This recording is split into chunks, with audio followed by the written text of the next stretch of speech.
Kia ora koutou. I te tuatahi me mihi ka taka ki te mana whenua, a tēnā koutou, me mihi hoki a hau ki a koutou.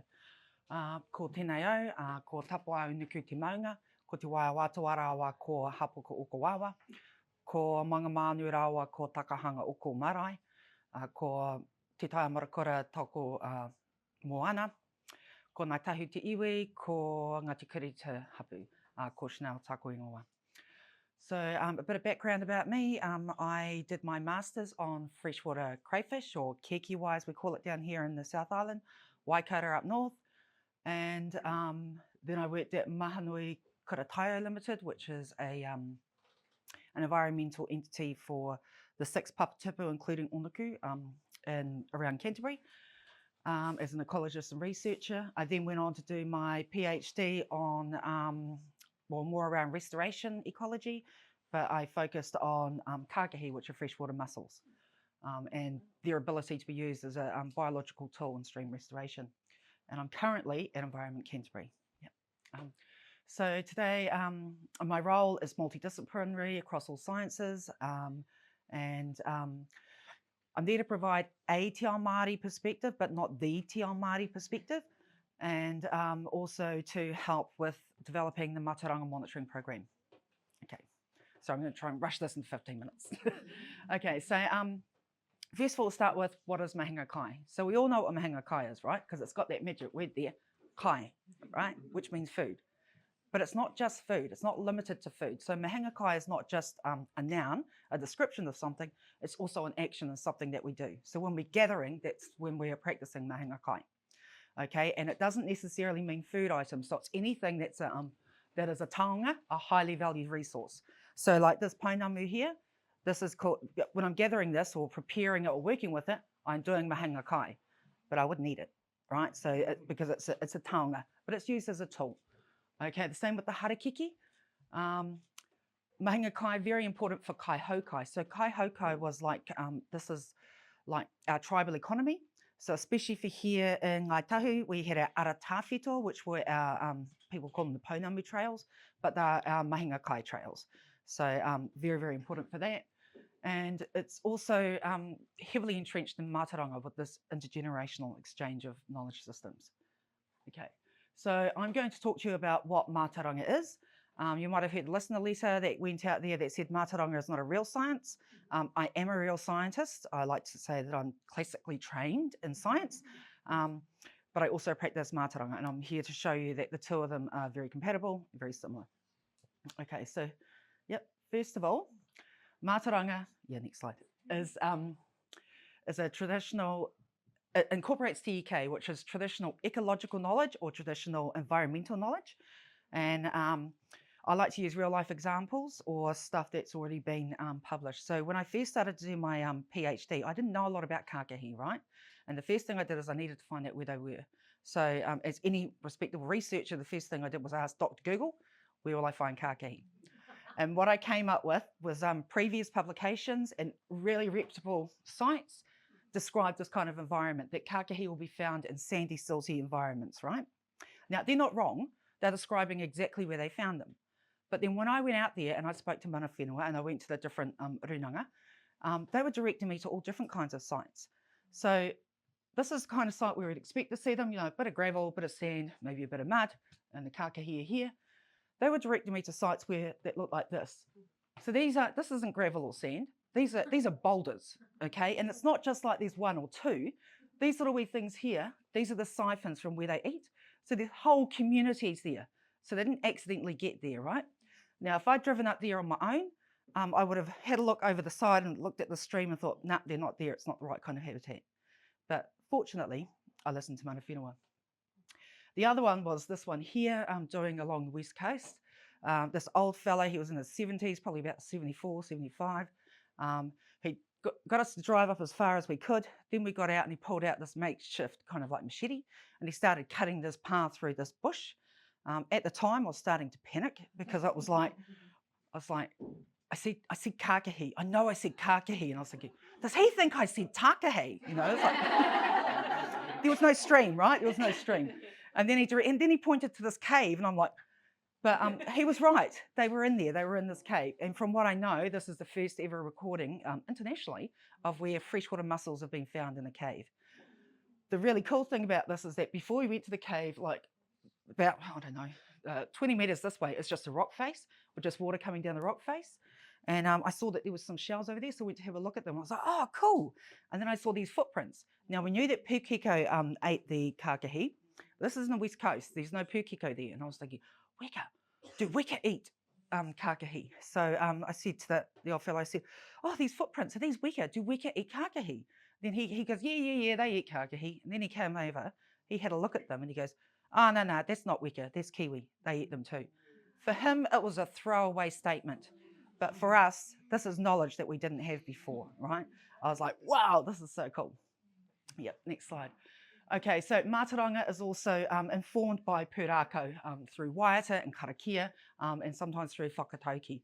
One thing I like to always make a note of is that with the freshwater mussels, they're the most mentioned in whakatauki, second only to the pipi when it comes to shellfish, yeah. But a really good example of a pūrākau, these are our traditional stories, is around in the Bay of Plenty. There is 4 marae up there in the Bay of Plenty, and the whakaaro around where you build is that you can, it's around the ngārara, so this is the giant lizard, and you're only to build around the head and the shoulders of the lizard. You're never to build around the tail. So why don't we build around the tail? Because this is what the awa is. The awa is the ngārara. We don't build around the tail because the tail moves. Okay, so that's very descriptive of things like braided rivers and stuff like that. Yeah. Next slide. Okay, so what's really important with Mātauranga is that it's also around whakapapa. Okay, so we all know what whakapapa is, and for Māori, we have not just our whakapapa, which is our genealogy, but we also have, our genealogy from ourselves, our parents, grandparents, yada yada. We also have our pipiha, which is our maunga, our mountain, our awa, our river, our marae, our hapu, our iwi, right? The same is with our freshwater species, or all of our species actually.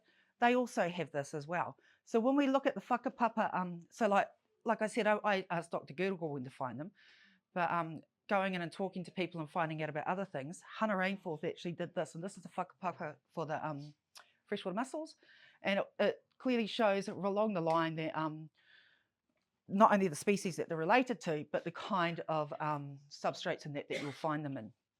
Okay, so when we look at the whakapapa of our species, we can tell what kind of habitat they'll be in. So the substrate, the water type, associated species and related species. Yeah. Mātauranga is really heavily dependent on the maramataka. So this is our Māori calendar. This is different wherever you are, okay? So as you might have heard from my pipiha, I said about my, that I'm from Kaikoura, that I whakapapa to Kaikoura. That's on my father's side. My mother is Ngai Tūhui, and my mother's maramataka is totally different to this. It doesn't work down here. Ironically, it works for my sister who lives on the West Coast. My dad's maramataka is for Kaikoura. It's beautifully handwritten in old cursive. It doesn't work here in Canterbury or Lower Canterbury. And it definitely doesn't work on the West Coast. But the one from Tūhui does. So it's that kind of like little microclimate. So they are rohi specific and they're area specific, and they can be whānau specific. So each whānau might have a different maramataka. One thing for this one's already published. These are both from Ethel Anderson, and they're published in McDowell. We don't tend to share our maramataka. It's very, very private for us, yeah, and it's around our tauranga, but this one's already published. But what I think you might find really interesting about this is what's really different about this one. Is there anything that really stands out?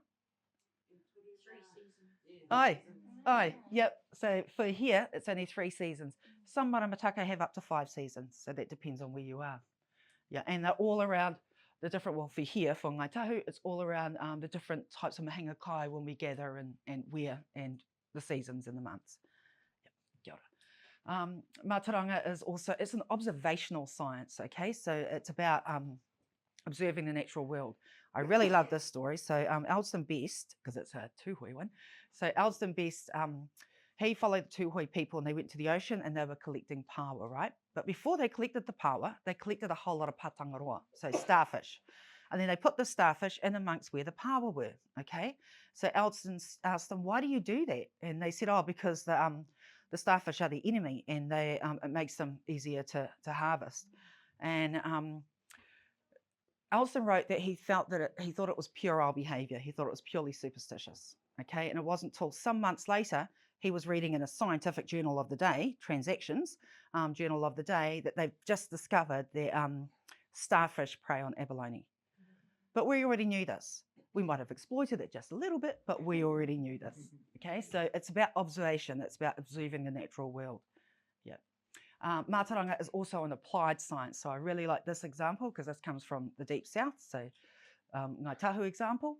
And here you can see a crowded pipi bed. So what they would do is that when the pipi beds would get really, really overcrowded, is that they would go and gather a whole lot of whelks. So these are the whelks here in this small little picture here. And then they would sow the whelks in among the pipi beds.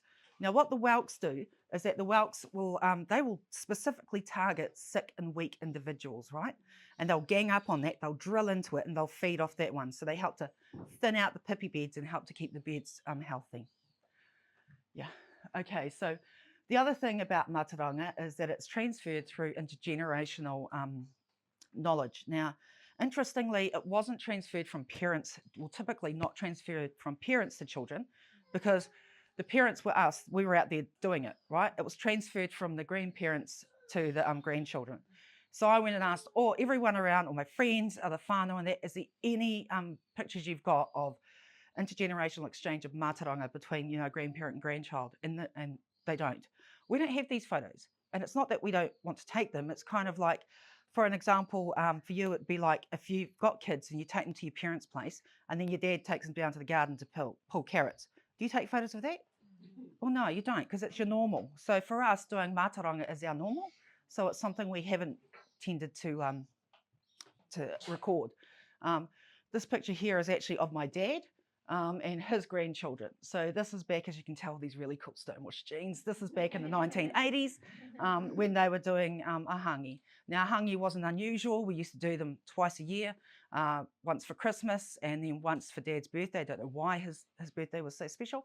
And during this time, Dad always felt like it was his God-given right to have at least one version of a legal tegel. So yes, I do know what kiriru tastes like, but only in a hangi, and weka, very delicious in a hangi. But the only reason why we got these photos is that my sister was moving to Australia. So these weren't photos of us doing mahinga kai. These were the photos of we didn't know when we'd see the boys next. Okay, cool. Next one. Right. The difference between contemporary mainstream science and Mātauranga. So mainstream science is temporal, so it's a snapshot in time. I can take a water sample today and I can tell you exactly what the water is like at the time I took it, like 10 o'clock this morning. I can go back there 10 o'clock tomorrow morning, it might be totally different. It's also spatial, so it's only this area. So it's this area, this point in time, and it's really, really heavily dependent on data. So you need to get a lot of data to actually get a trend to find out and work out what's going on. Okay, next one. Mātauranga is slightly different. It's more holistic. We have this ki uta ki tai, so as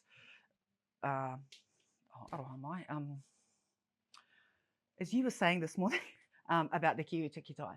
So yeah, and it's around mahinga kai and it relies on experts and practitioners. So a really good example is that there was an area that they were fishing for tuna. Scientists were fishing for tuna. They wanted to see if there was any recruitment coming into this area. They did it as a scientist would. As a scientist, you do catch per unit effort. So you do a known area and you stagger your nets accordingly. They found no tuna. We went out with a practitioner. A practitioner is different. A practitioner is like, if I were a tuna, where would I be? And the practitioner put the nets exactly where the tuna would be. Okay, so when we hauled them up, yes, we did get a lot. We got a really good range, so we could say that there was recruitment.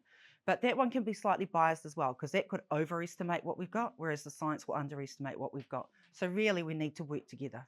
Yeah. Next slide. Mātauranga monitoring, we had started it here in Akaroa. Yeah. And the other thing is talking to rinanga is they want it to be rinanga specific, involving kaumātua and rangatahi, using some traditional tools and methodologies, and having the criteria or the reason for it determined by the purpose. Yeah. So using traditional tools. So during my masters, like I said, I worked on freshwater crayfish. I actually did a part where I compared contemporary with traditional capture methods, and with the contemporary ones, this is a G minnow trap. This was a really effective way of catching them because they climb into this hole and fall in there. But there's this thing called trap happy male syndrome. So if you've got a G minnow trap and you get a big male in there, you won't get anything else in there. But the other thing is if you put that G minnow trap out the next night, you'll get that same dude in there because, you know, it's a free feed. But you can't really tell a lot about a population if you keep measuring the same dude, okay? So yeah, you can catch them, but it doesn't give you a lot of information. Hand net was successful, but you're limited by water depth. The same with in Turkey, they use the hinaki kind of method for capturing them. They do it commercially. I tried it here, but we also have these dudes. So we might have caught some, but they might be inside this dude. We also did the electric fishing. Electric fishing did capture the most, but again, you're limited by water depth. You're also limited by anywhere if there's weeds in the water and that you can't do electric fishing. Okay, and then we did the taukura. It's actually a wakaweku, but it's generically called a taukura. It's really only a toe when it's over a lake, over a roto.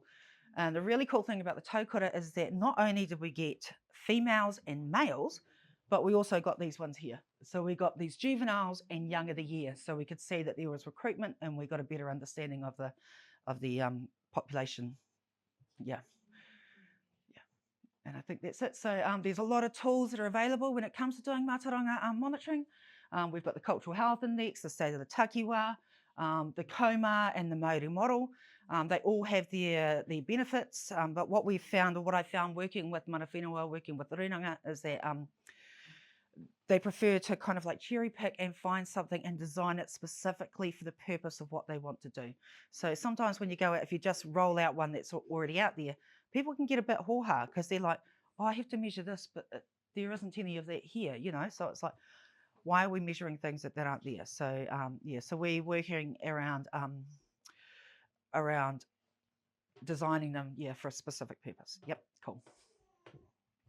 Yeah. Yep, so, yep, and sorry, this is from when we were designing it together.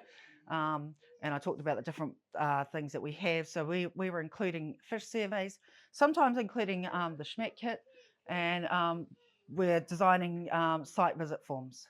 I think I've got them. So this is one that we did for around here. And as you can see, we've done it for the different awa that we did. So this one, I think, was also used in Takamātua, which we'll be going to have a look at later on, as well as awa iti. And yeah, it's designed more for this kind of environment. The thing with some of the other big ones is like, there was one that was designed, and I was asked to actually take it out to all the runanga, but it was really specific for like larger awa. And I said to them at work, I said, I can't go and take that out. If I took that to Rapaki or Onuku, they'd chase me off with pitchforks. So yeah, so it's about, yeah, designing one that's, yeah. And I think that's it. So where to from here? We're looking at designing them around people's restoration projects. So it's good to get a baseline, and then we can design it around your aspirations of what you want to do and see how things change over time. And quite often when it comes to Mātauranga monitoring, it's mainly around mahinga kai. So these resources that we want to see, yeah, the changes over time. And I think that's it. Is it? Yeah. I did it.